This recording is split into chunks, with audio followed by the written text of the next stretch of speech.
Hello everybody, it's me, Aiden, and today I'm gonna talk to you about this that I've been making for a while to show to you guys. I'll add a link to it so you guys can see it yourself. But here we have a couple exoplanets. I had to make sure that I was correct with the information. We have like the solar system, Trappist 1, Kepler 80, we have Proxima Centauri, Terra Centauri, HR 8799, and we have much others. Now we can have my type as well for gas droplets.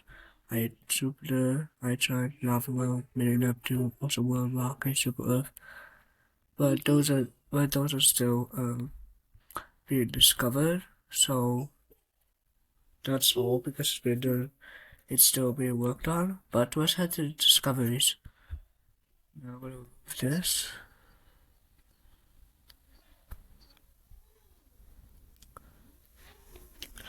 Now we're going to take our tour on the solar system. Let's hear Nova.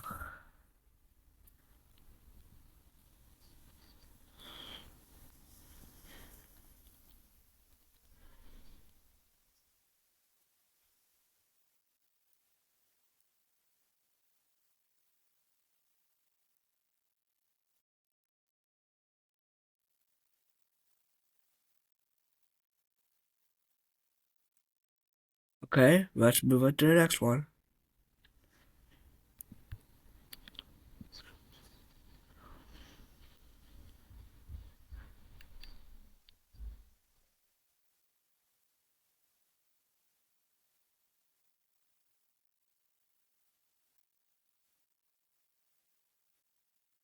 It's true.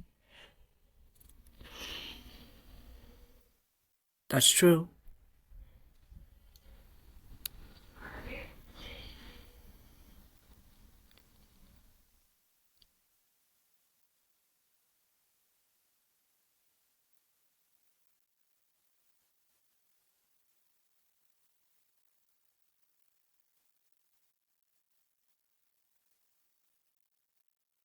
True, they did send 14 of them.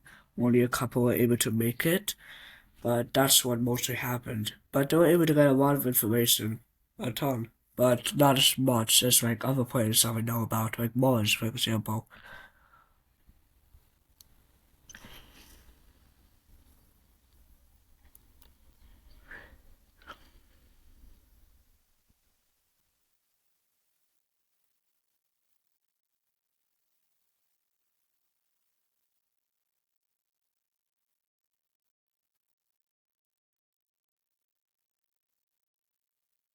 That's true because there could be other planets as well that could also have life, but the reason that Earth has life is because of its magnetic field. The magnetic field protects stuff from like solar wind, from like stars, like the sun produces a lot of solar wind as an average type star, and it hits Earth every day, but the magnetic field protects that from stripping away the atmosphere, and that's how we're able to have life.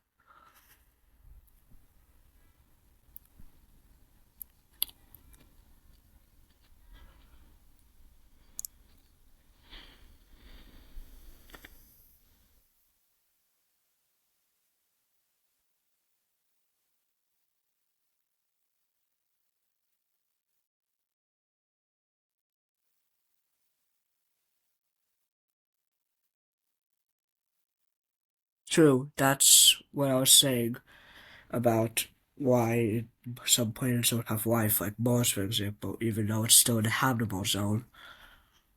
Let's talk about the life question, because I found this very important. Could life exist on Mars today? Surface life is almost impossible due to all of the solar wind blasting the radiation. Radiation, cold, no liquid water, but deep underground where liquid water might be present, and radiation is blocked, microbial life remains as a genius scientific possibility. If the Mars sample return mission could answer this in the 2030s. So basically, NASA's making like this sample return mission that's supposed to bring the samples that the Perseverance made in the Jezero crater in Mars to bring them back.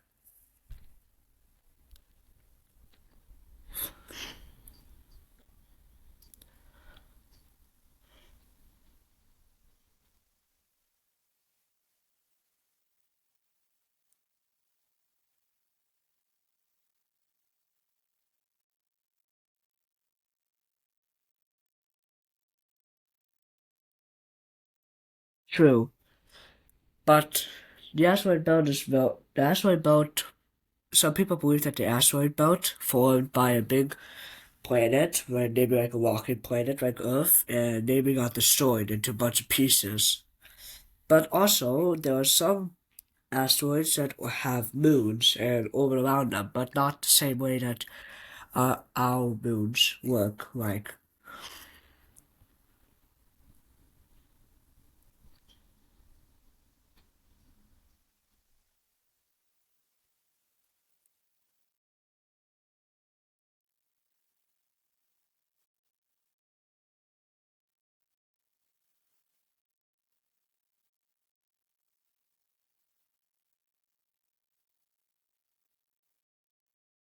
okay, so the reason that it has rings is because actually Jupiter has rings, but you can't see them on Earth because you have to look behind Jupiter from the Sun.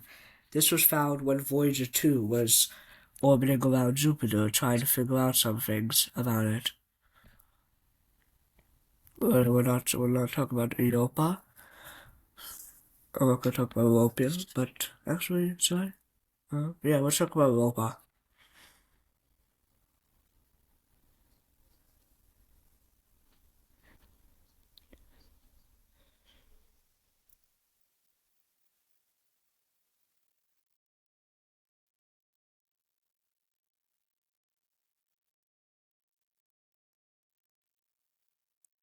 That's true, and if a planet has life, or theoretically talking about its moon, if like a moon, planet, or exoplanet has life, has water, it's a sign that there might be life on the planet.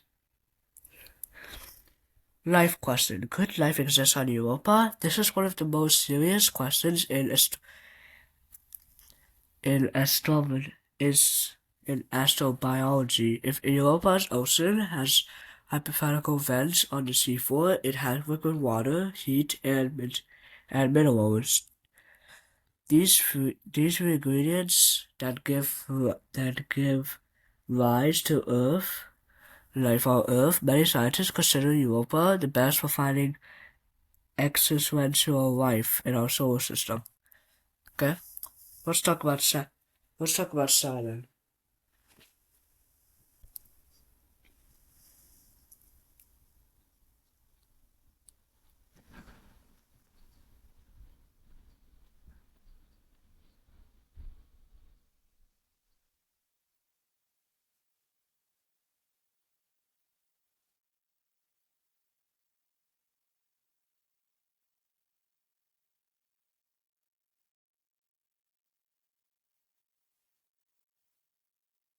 Sorry about that, guys. I was just taking a tissue to blow my nose. But yes, Saturn, it is the jewel of the solar system.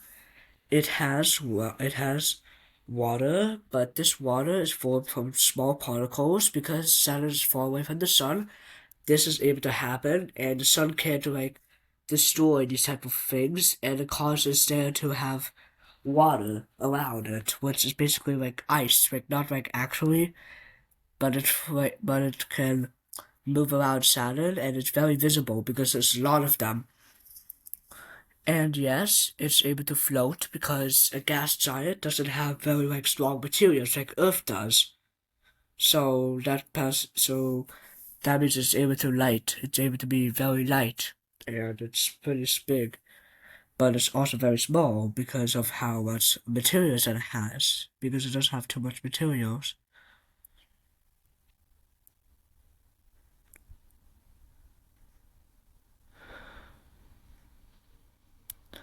Okay, let's talk about Titan now. This is actually one of my favorite.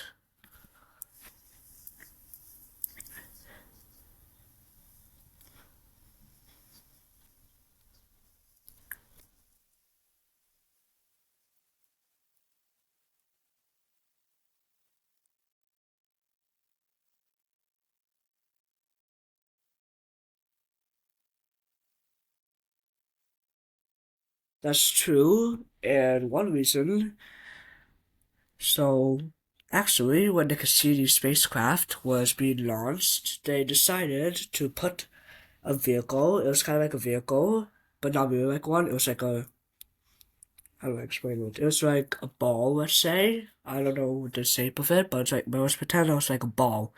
It went down to Titan. It took a bunch of time to get into its atmosphere. 2 hours and 2 hours. And for the past hour, it took information. But scientists still want to know more questions about Titan. That's why they're sending this Dragonfly mission. It will use. It's going to be a second helicopter to fly around on another area besides Earth. And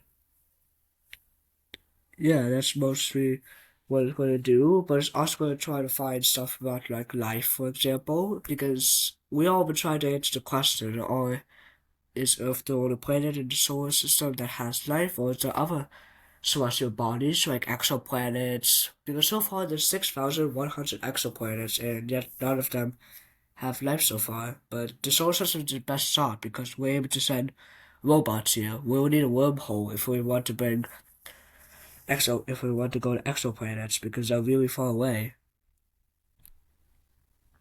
Let's talk about Uranus.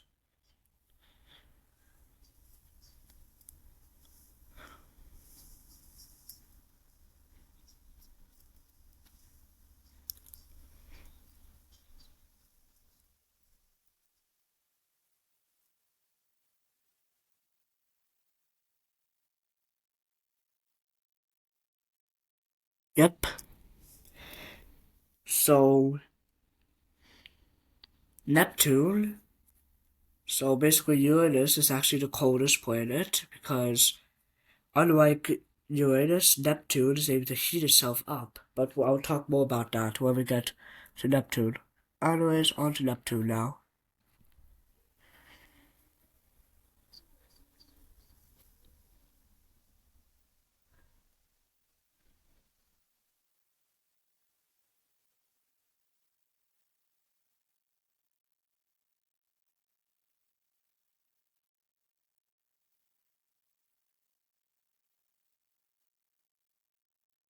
True, they use predictions by maths because they basically pretended like where it would go and then put a telescope there, and that's how they were able to find Neptune. But there isn't too much that we know about Neptune. But it also has rings as well. It's a ring system as well. It also has a moon called Triton, which could possibly be stolen from Neptune's orbit, from Neptune's magnetic field, because Titan because Triton is the only one that orbits in a different way than the other ones, and it's the only one that's a spheroid. There's other ones, but they're different rocks. They're like different like celestial bodies. They look like asteroids, but they're not really. They could be from the Kuiper belt, but that's mostly that we know so far about Neptune. Okay, let's talk about the Kuiper belt.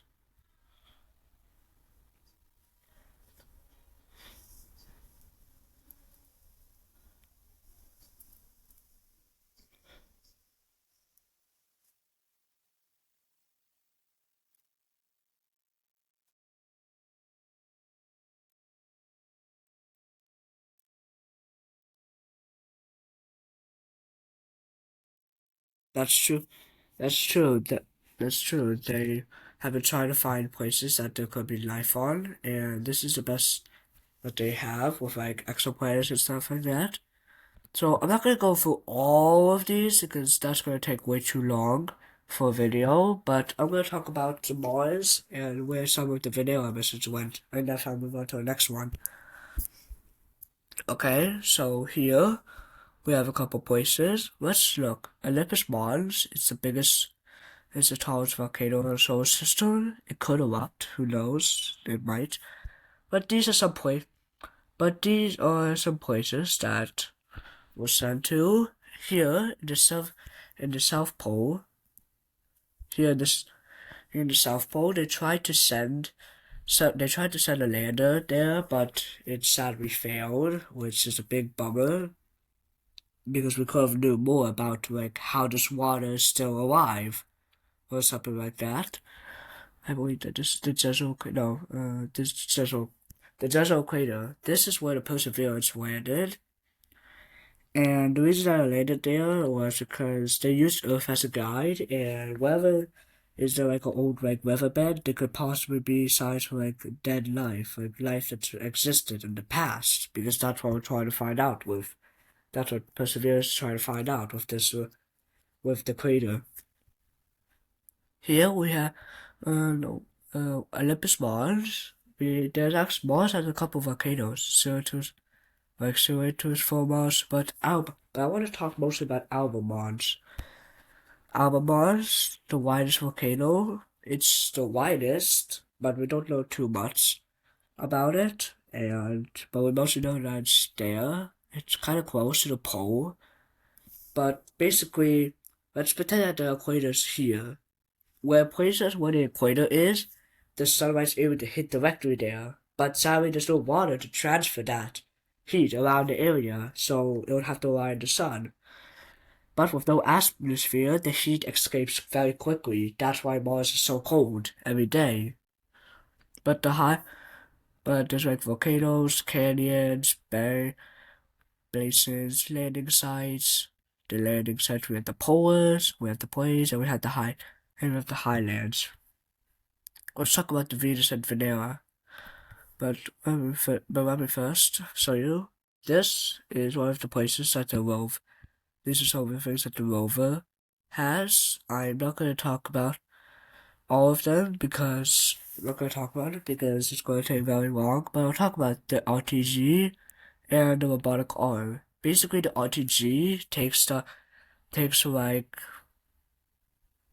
how do I explain it? It takes like decay, like like heat from radioactive decay to 110 watts of electricity, which provides enough for day and night, and also it would kill. It could also get killed if during dust storms, so it has to be very careful when we talk about this.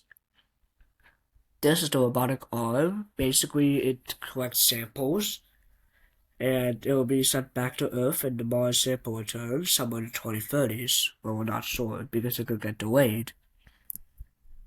Here's some landings. Which one should we watch? Should we watch one?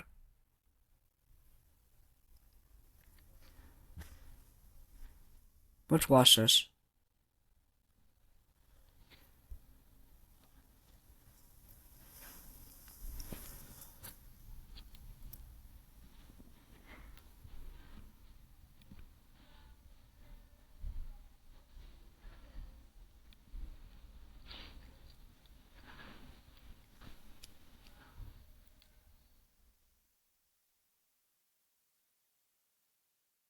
Sorry for the lag. It's been a while when this was made.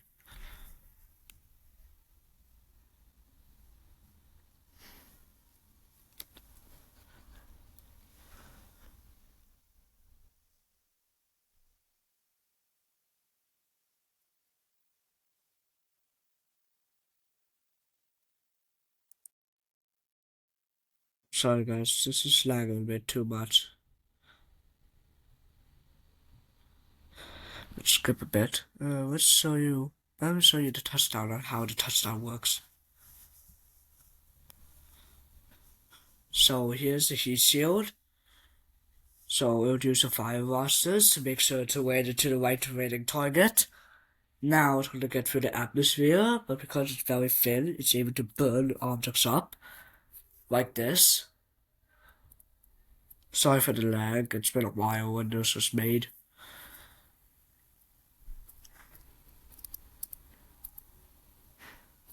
And also because it's 8 months away from us.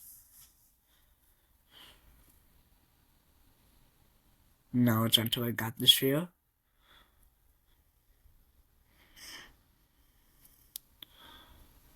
Okay, this one's not working over. Sorry about that. Okay.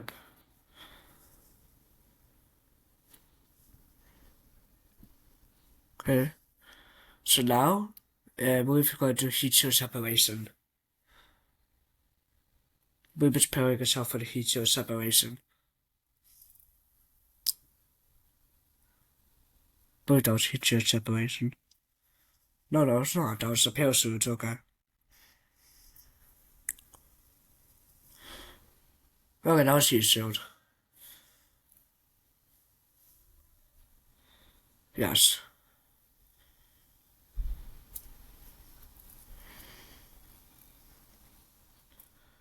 Now it's going to detach itself soon. Because it's going at 200 miles an hour still.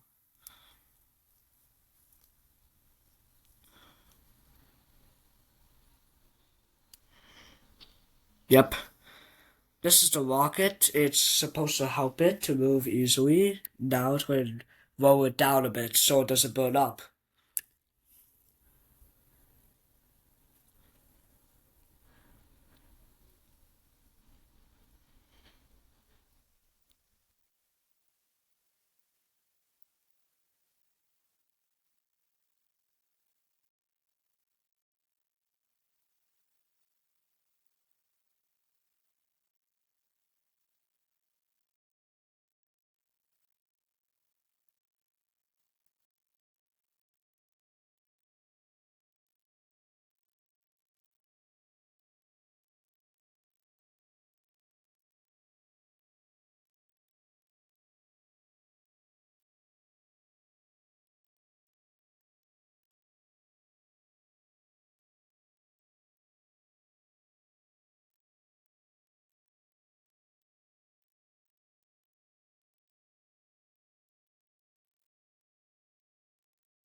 Now it's using its scanners to look around and compare it from pictures.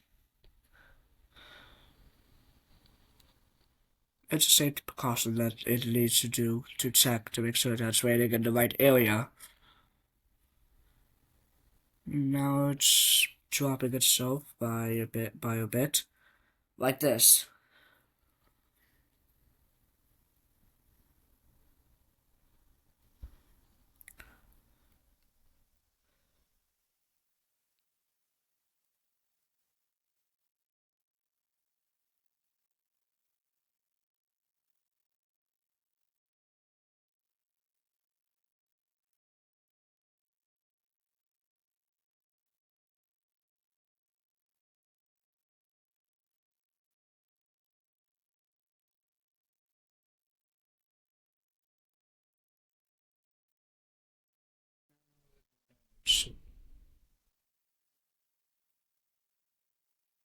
Spurland.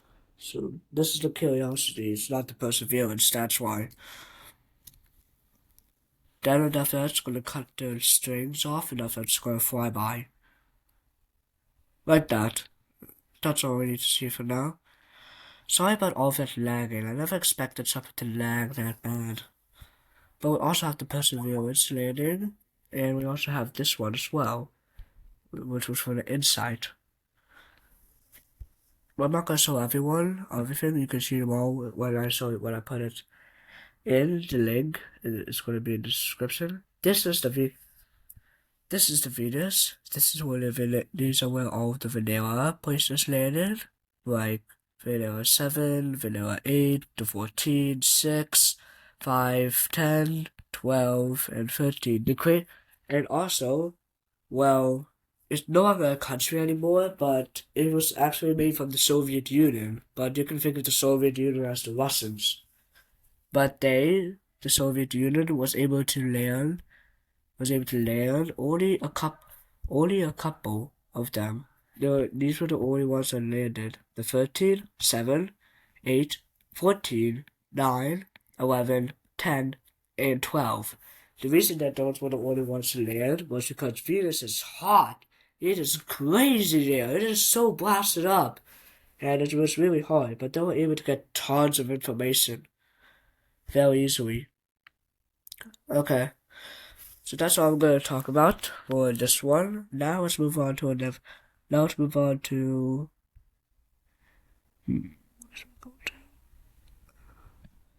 Let's do black hole. Oh no, wait, not black holes. You guys will see that yourself. But let's do the Mars experience. So let's head backwards. Don't worry about that. look, temperatures get better because it's getting to the sun.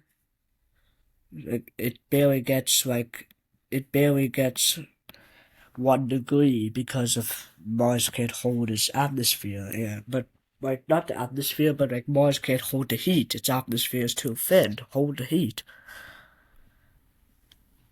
And the reason that it's blue is because it has different types.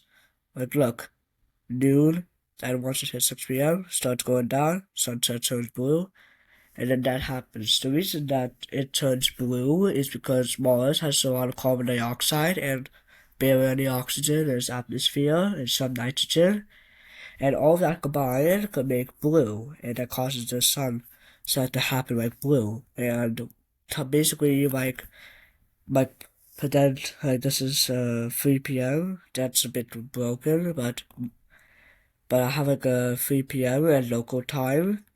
It would somewhat be about 3 p.m. as well here on Mars. Look, it would be something similar like that because they say are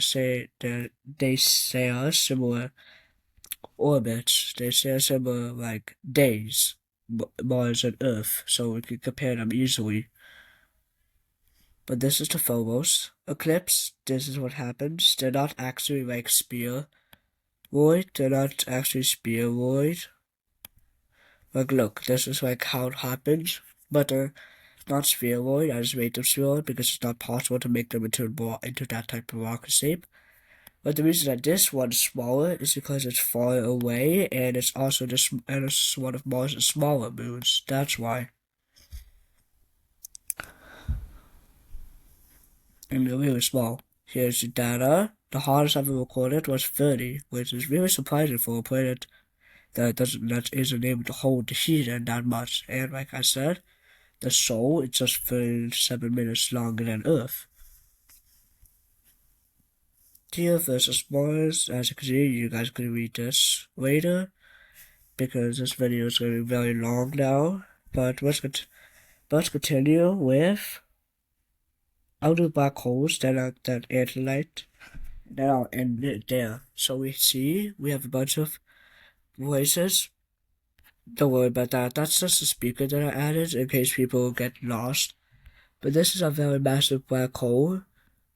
And this is Centaurus A, M97, Ton 618. They're very massive black holes, and they are very deadly. They could kill you easily, and they can stretch our whole solar system in parts. Some are even able to destroy the whole Milky Way, the one that we live in. These are the supermassive ones, ultra massive, the megas, and the infinite. So basically, that's mostly I was able to find. With this, we have space news, but we'll show that later. But here's the star system map of all of the stars. So look, we could find some. This is where Kepler 20 is. It has 2 confirmed planets, and it shows how it orbits. Let me pause it. Can I pause? I don't know where it is. No, I can't pause it.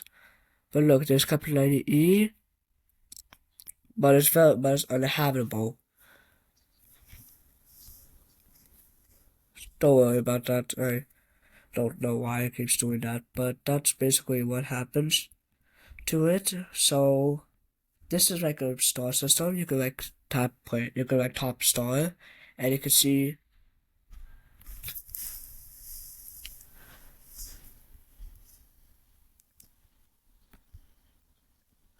So they open really fast, but I just got those ones. Okay.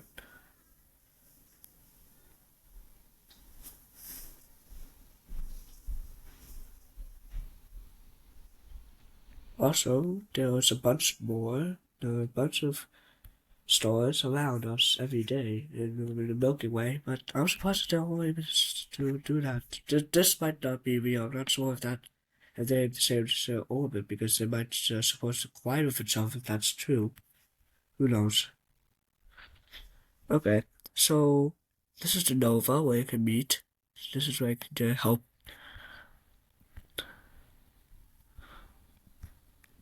This is what you can see.